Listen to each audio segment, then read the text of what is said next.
My husband just bet his friends $100,000 that I wouldn't find my way home if he abandoned me at a remote train station. At 2 a.m., he drove away laughing, leaving me in the cold in nothing but a thin silk dress. Julian thinks I'm a fragile, broken doll who can't survive a night alone. He thinks I'm lost. He's wrong. He spent years hunting the financial ghost known as Vesper to save his failing empire. He never realized he was sleeping in the same bed as the woman bleeding him dry. I am Vesper, and I didn't just find my way home, Julian. I just bought your debt for pennies on the dollar. Subscribe to see how I turned his sick joke into the ultimate player. The leather seats of the Maybach were cold, but Julian's hand on my knee was colder. He didn't look at me as he drove. His eyes were fixed on the winding mountain roads of the Catskills, a predatory smile tugging at the corners of his mouth. "You're being very quiet tonight, Elara," he said, his voice smooth and patronizing. "More than usual. Are you nervous about meeting the guys?" I stared out the window at the passing skeletons of winter trees. I kept my voice soft, barely a whisper. "I just want to make a good impression, Julian." He let out a short, sharp laugh and patted my leg like I was a well-behaved golden retriever. "Don't worry about that. Just stand there, look pretty, and try not to say anything too complicated. I already told them about your condition. They know you have a hard time processing things." I didn't correct him. I never did. Julian loved the lie that I had a learning disability. It was his favorite shield. It explained why his fragile wife didn't work, why he handled all the money, and why I never spoke up at dinner parties. In reality, my mind was a high-speed processor, currently running a silent audit of Julian's offshore accounts. As we pulled up to a rustic, overly expensive lodge, I mentally checked off another $1,000 he'd moved from my unclaimed inheritance into his failing venture capital firm. Inside the lodge, the air smelled of expensive bourbon and cedarwood. Julian's friends, Marcus and Leo, were already deep into their second round of drinks. They looked at me with a mix of pity and amusement, the way men look at a decorative vase that might break if the wind blows too hard. "She's even quieter in person," Marcus whispered, not realizing, or not caring, that I could hear him perfectly. "She's a doll," Julian replied, pulling me closer to his side. "Totally dependent. Without me, she wouldn't even know how to hail a cab in the city." The boys' trip was supposed to be a weekend of hiking and drinking, but the atmosphere felt jagged. After hours of Julian bragging about his control over his life and his assets, the conversation took a dark turn. The men were laughing about a story from Julian's childhood, a story he had told them before, but one that made my blood run cold. "It was a classic," Julian said, swirling his glass. "My dad used to say the best way to test a person's mettle was to leave them in the woods and see if they could find their way home, a survival test." "And you think Elara could pass that?" Leo asked, a cruel glint in his eye. Julian looked at me, his eyes dark with a sudden, drunken inspiration. "Elara, she wouldn't make it past the front porch. I'll bet you $100,000 she couldn't even find the highway from the old train station downtown." The room went silent. I felt the weight of their gaze. Julian wasn't joking. He was looking for a way to prove his dominance, to turn my existence into a game for his friends. At 2 a.m., the temperature dropped below freezing. Julian stood up and grabbed his coat. "Come on, Elara," he said, his voice tight with a strange excitement. "Let's go for a romantic walk, just the two of us." I followed him out into the biting night air, wearing nothing but a thin silk dress and a light coat. He drove in silence for 10 minutes until we reached a dilapidated, abandoned train station on the edge of town. The wood was rotting and the tracks were overgrown with weeds. He stopped the car and unlocked the passenger door. "Get out," he said. I looked at him, my face a mask of confusion. "Julian, it's freezing." "Consider this a lesson, Elara," he said, leaning over to look me in the eye. "I'm tired of carrying you. If you're as helpless as you act, you'll stay here and wait for me to come back. If you're not, well, let's see if you can find your way home without my wallet or your phone." He reached into my pocket, took my cell phone and tossed it in the back seat. Then he reached over and pushed me out of the car. The gravel crunched under my heels. Before I could say a word, Julian slammed the door. "Call me when you realize you're nothing without me," he shouted through the window. He floored the accelerator, his taillights disappearing into the darkness, leaving me alone in the freezing silence of the mountain night. I stood there for a long moment, watching the red fade. Then I did something Julian had never seen me do. I straightened my back. I reached into the hidden lining of my shoe and pulled out a slim silver burner phone and a micro SD card. I didn't cry, I didn't scream, I just looked at the abandoned tracks and checked the signal. "History repeats itself," I whispered to the empty air. "But this time, I'm the one driving the train." I turned the burner phone on and the screen glowed with a single encrypted notification. Vesper Protocol initiated. The hunt had officially begun. The cold mountain air felt like needles against my skin, but I didn't move until the sound of Julian's engine had completely faded into the night. For years, I had played the role of the fragile, helpless wife, a woman who needed her husband to tell her which fork to use at dinner. Now, standing in the dark of a forgotten station, that mask was finally off. I pressed a sequence of keys on the burner phone. The screen flickered to life, glowing with a deep violet hue, the signature of the Vesper interface. I didn't call a taxi or a friend. I dialed a dedicated encrypted line. "Vesper Protocol 01, I said, my voice steady and clear. "Extraction needed. Location Old Catskill Depot. Level 5 security." A voice on the other end, synthesized and professional, responded instantly. "Coordinates received. ETA 7 minutes. Welcome back, Vesper." I sat on a rotting wooden bench, smoothing the silk of my dress. 20 years ago, my mother had left me at a similar station in a different town. She had laughed as she drove away with her friends, betting me I'd be found crying by sunrise. I was 6 years old then. I had walked 12 miles home in the dark, only to find her throwing a party. I hadn't cried then, and I wasn't going to cry now. 6 minutes later, a set of headlights cut through the trees. It wasn't Julian's flash Maybach. It was a black, armored SUV with tinted windows. It pulled up to the platform with silent precision. A driver in a dark suit stepped out, holding a heavy wool coat.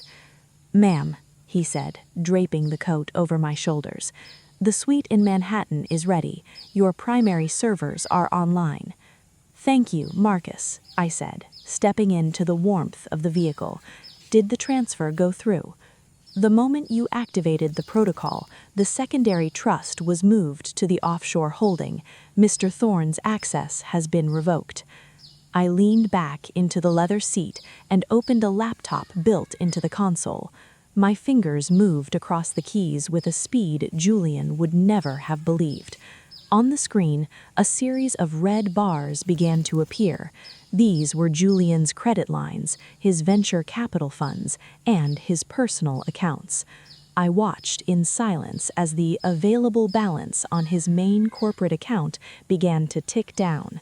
$10 million, $5 million, $1 million.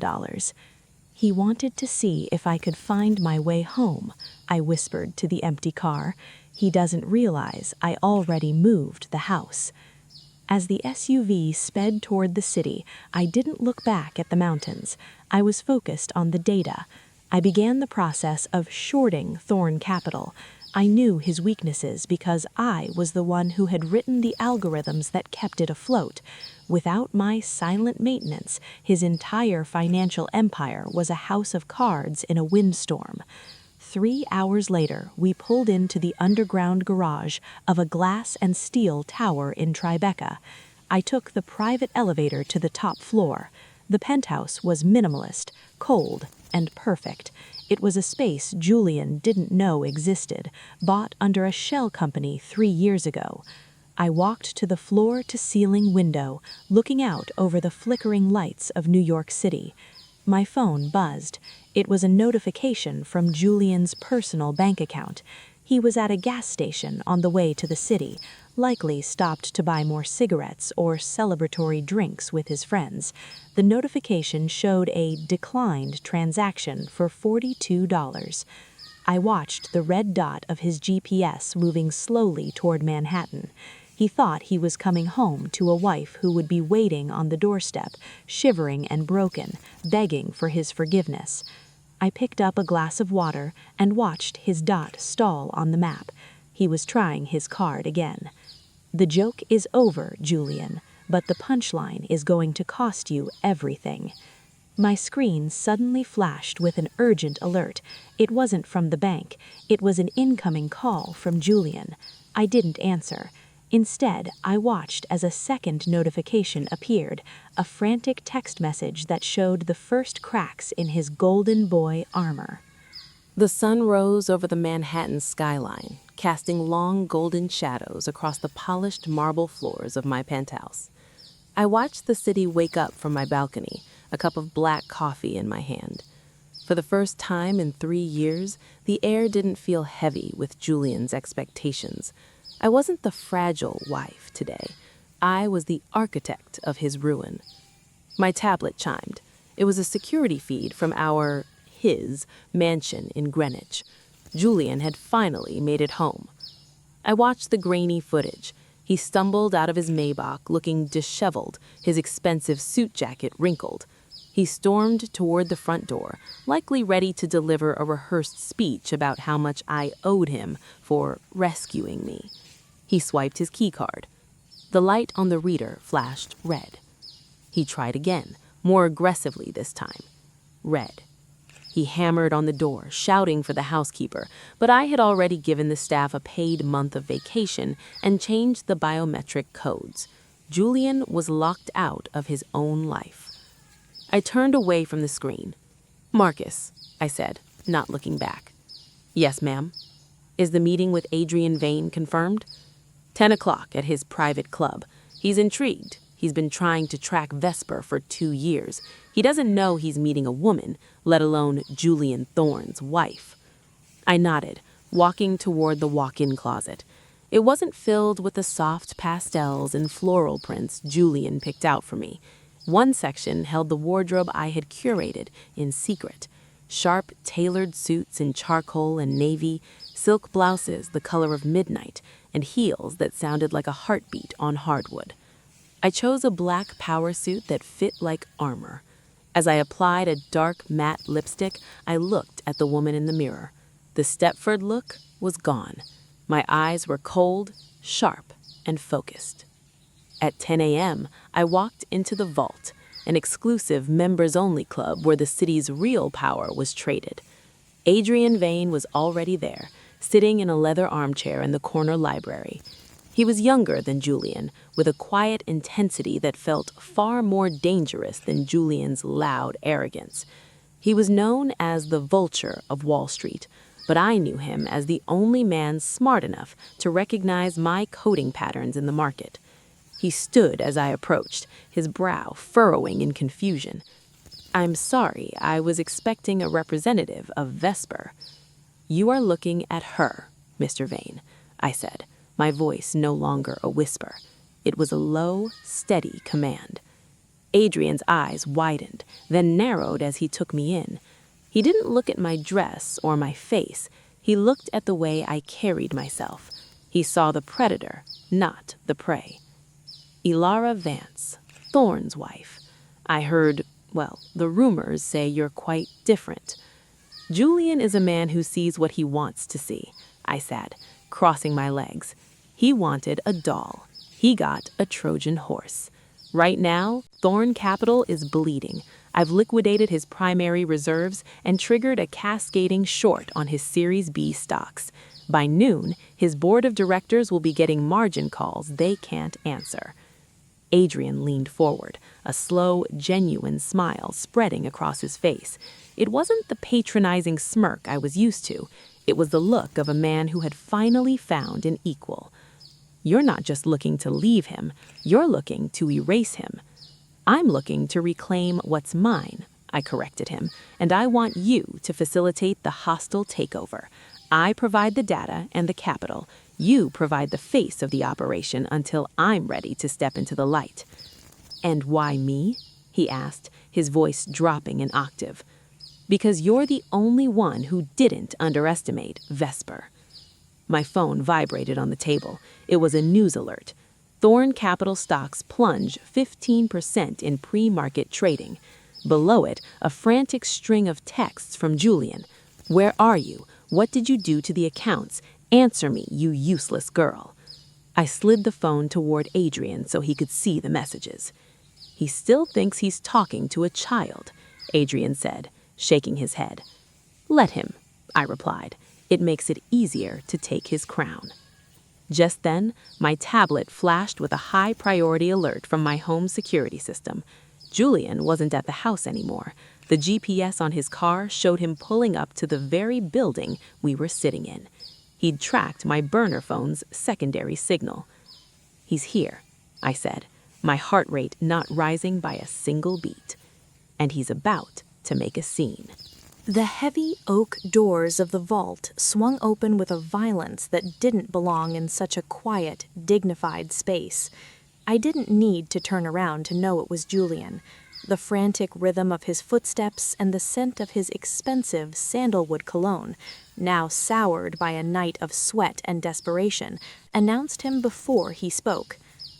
"Elara!" His voice boomed, echoing off the leather-bound books and marble pillars. I took a slow, deliberate sip of my water, letting the cool liquid settle before I set the glass down. I didn't stand. I didn't flinch. Beside me, Adrian Vane leaned back, his eyes narrowing with a look of clinical interest. Julian reached our table, his face flushed a deep, angry red. His tie was lopsided, and his hair, usually plastered into a perfect shell, was windblown and messy. He looked like a man who had spent the last 4 hours screaming at bank tellers. "What are you doing here?" Julian spat, ignoring Adrian entirely. He reached out to grab my arm, his fingers clawing for the control he felt slipping away. I moved my arm just an inch, making him miss. I looked up at him, my expression as smooth as glass. "You look tired, Julian. You should sit down." "Don't you dare use that tone with me," he hissed, leaning over the table. He finally noticed Adrian. "Vane, what is this? Why is my wife sitting with you? If you're trying to use her to get to me, forget it. She can barely remember her own social security number without me writing it down for her." Adrian let out a short, dry laugh. He looked at me, then back at Julian. "Julian, I think you've profoundly misunderstood the situation, and the woman." "Shut up, Adrian," Julian snapped. He turned back to me, his voice dropping into that terrifyingly soft, manipulative tone he used when he wanted to break me. "Elara, honey, I know you're confused. I shouldn't have left you at the station, okay? It was a joke that went too far. But you've clearly had some kind of breakdown. Give me the phone you're using. We're going to the hospital." I stood up then. I didn't do it quickly. I rose with a grace that forced him to take a step back. I was several inches shorter than him, but in my heels and my armor-like suit, I felt like I was looking down at him. "The station wasn't a joke, Julian," I said, my voice carrying clearly through the silent room. "It was a test, and I'm the one who graded it."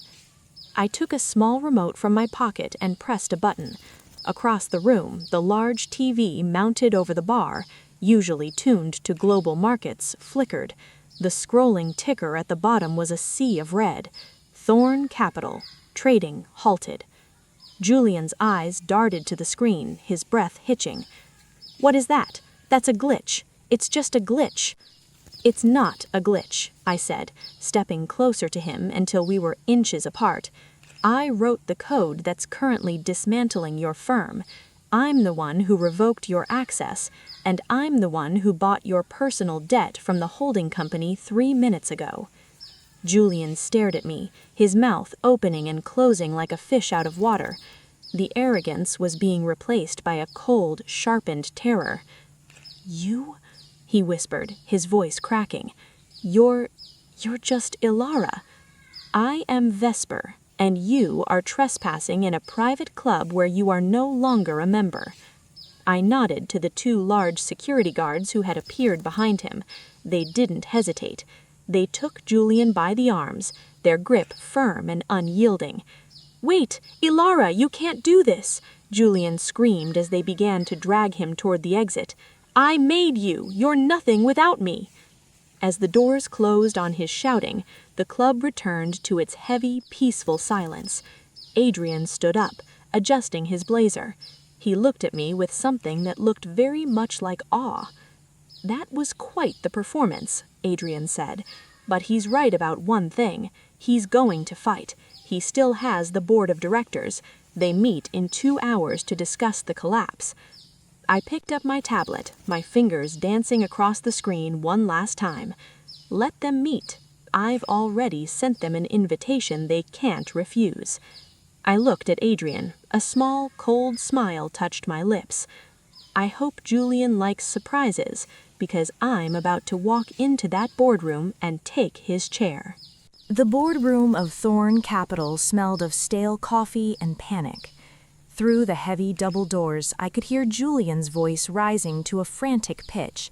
He was performing for the board of directors, his words a desperate scramble to save the empire I was currently dismantling. "It's a temporary glitch," Julian shouted. "My wife, she's had a mental break. She's been moving funds around in some kind of hysterical episode. She doesn't know the first thing about finance. We'll have the accounts restored by the end of the day." I stood in the hallway, smoothing the lapel of my jacket. Adrian Vane stood beside me, watching the door with a look of quiet anticipation. "Ready?" he asked softly. "I've been ready for 20 years." I didn't knock. I pushed the doors open with a steady force that made them thud against the interior stops. The room went silent. 12 of the most powerful men on Wall Street turned to look at the woman they had only ever known as a quiet porcelain doll. Julian was at the head of the table, his face a map of exhaustion and rage. "Elara, what are you doing? Get out of here. This is a private meeting for professionals." I walked to the empty chair at the opposite end of the long mahogany table. I didn't sit. I placed my leather briefcase on the surface and clicked the latches. The sound was like 2 gunshots in the quiet room. "You're right about one thing, Julian. The accounts won't be restored. But you're wrong about the reason. It wasn't a breakdown. It was a foreclosure." Julian let out a harsh, mocking laugh. "Foreclosure? Listen to her. She's reading from a script. Gentlemen, as you can see, she's completely disconnected from reality." "Julian," the chairman of the board interrupted, his voice trembling as he looked at the tablet in front of him, "a new entity just filed a majority stake notification.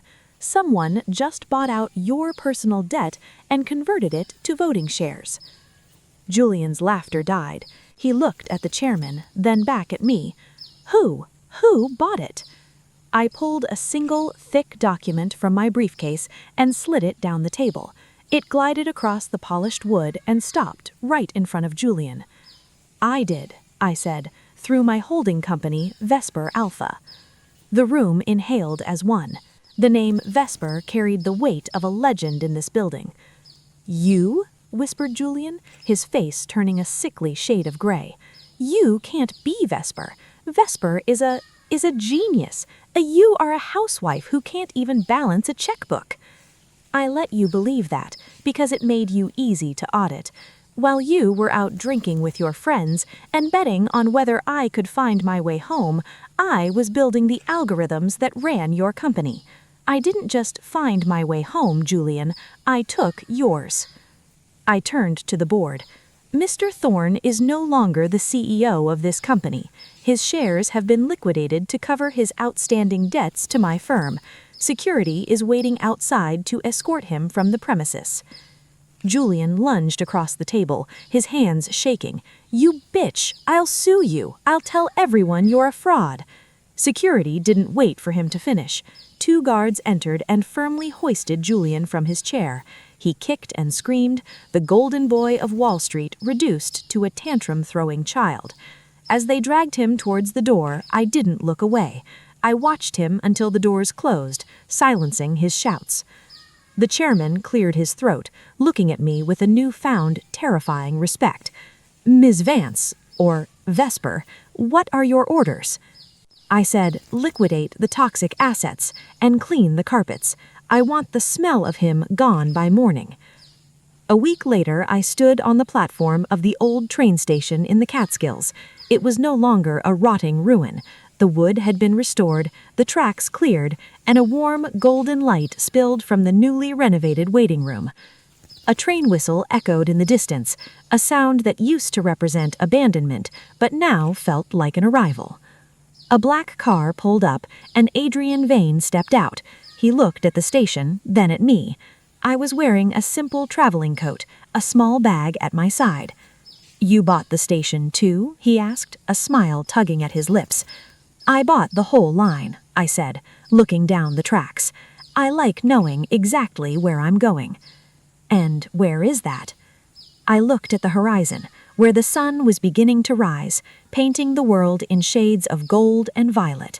For the first time in my life, I wasn't running from a joke or hiding in the shadows. Anywhere I want, I said. I stepped onto the train, not as a passenger waiting to be rescued, but as the woman who owned the tracks.